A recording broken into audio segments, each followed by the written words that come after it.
First parotta. പൊറോട്ടയിലെ മൈദ. മൈദ എന്താണെന്ന് ഉണ്ടാക്കുന്നവനും അറിയില്ല, വിൽക്കുന്നത് ആദ്യം പഠിക്കേണ്ടത്.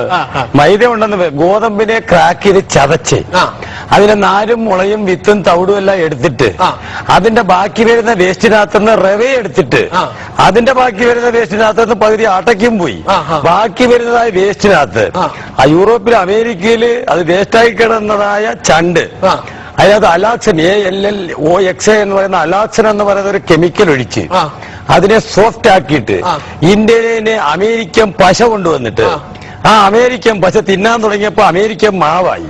ആ അമേരിക്കൻ മാവിന് പിന്നൊന്ന് വെളുപ്പിക്കാൻ ബെൻസോയിൻ പെറോക്സൈഡ് എന്ന് പറഞ്ഞൊരു കെമിക്കലും കൂടെ ചേർത്ത് ആ ബെൻസോയിൻ പെറോക്സൈഡ് എന്ന് പറഞ്ഞാൽ ഫെയർ ആൻഡ് ലവ്ലിക്കകത്തേക്ക് ആൾക്കാർ മുഖം ബ്ലീച്ച് ചെയ്യാൻ ഉപയോഗിക്കുന്ന കെമിക്കലാണ്.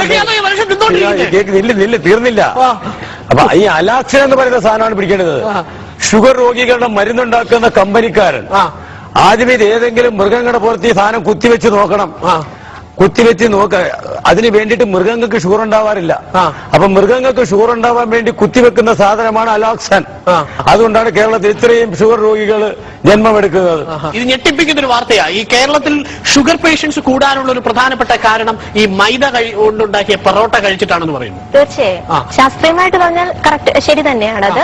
കാരണം മൈദ എന്ന് പറയുന്നത് എല്ലാ നാരുകളുടെ എല്ലാ അംശങ്ങളും പോയതിനു ശേഷം പോഷകമൂല്യങ്ങൾ ഒന്നുമില്ലാത്ത വെറും ഒരു വസ്തു മാത്രമാണ്.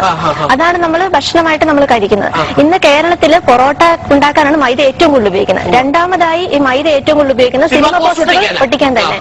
അപ്പൊ അതാണ് നമ്മൾ കഴിച്ചുകൊണ്ടിരിക്കുന്നത്. അത് തീർച്ചയായിട്ടും നമുക്ക് ദഹന പ്രശ്നങ്ങൾ ഉണ്ടാക്കും. മാത്രമല്ല പ്രമേഹ രോഗികൾക്ക് ഒട്ടും യോജിച്ച ഒരു ഭക്ഷണമല്ല ഈ മൈദ എന്ന് പറയുന്നത്. കാരണം പ്രമേഹ രോഗികൾക്ക് ഏറ്റവും കൂടുതൽ വേണ്ട നാരിന്റെ അംശമാണ്. ഈ മൈദ എന്ന് പറയുന്ന സ്ഥാനത്തിൽ നാരിന്റെ അംശം ഒട്ടും തന്നെ ഇല്ല. അതാണ് നമ്മൾ കേരളത്തിൽ യൂസ് ചെയ്തുകൊണ്ടിരിക്കുന്നത്. ഇങ്ങനെ പറഞ്ഞ സാധനം ആരും ബോധ്യപ്പെടില്ല. നമുക്ക് ചെയ്യാൻ പറ്റുന്ന ഏറ്റവും എളുപ്പമാർഗം ഈ വേദിയിലേക്ക് എല്ലാവർക്കും കുറച്ച് ഗോതമ്പ് തിന്നാൻ കൊടുക്കുക. ഗോതമ്പ് കടിച്ച ആവശ്യം തിന്നു കഴിഞ്ഞാൽ അവസാനം ചൂയിങ്കമായ ഒരു സാധനം വാല് ബാക്കി വരും. ഈ സാധനം മൈദ. സിമ്പിൾ ആയിട്ട് പറഞ്ഞിട്ടുണ്ടെങ്കിൽ 2 പൊറോട്ട ഒരു പാത്രം വെള്ളത്തിലിടുക. 5 മിനിറ്റ് കൊണ്ട് ഒരു തുള്ളി വെള്ളം അവരുണ്ടാവില്ല. പൊറോട്ട തിന്നണമെങ്കിൽ മേശപ്പുറത്ത് വെള്ളം വേണം. നമ്മൾ ഇങ്ങനെ ഇരുന്ന് പൊറോട്ട തിന്നെങ്കിൽ കുറച്ച് കഴിയുമ്പോൾ നീരും. കാരണം ഈ പൊറോട്ട ശരീരത്തിനകത്ത് കിടക്കുമ്പോൾ ശരീരത്തിനകത്തുള്ള വെള്ളം മുഴുവൻ പൊറോട്ട വലിച്ചെടുക്കും. ശരീരത്തിനകത്ത് ഡ്രൈ ആവും. ശരീരം വെള്ളം ആവശ്യപ്പെടുത്ത് കുടിക്കുന്നു.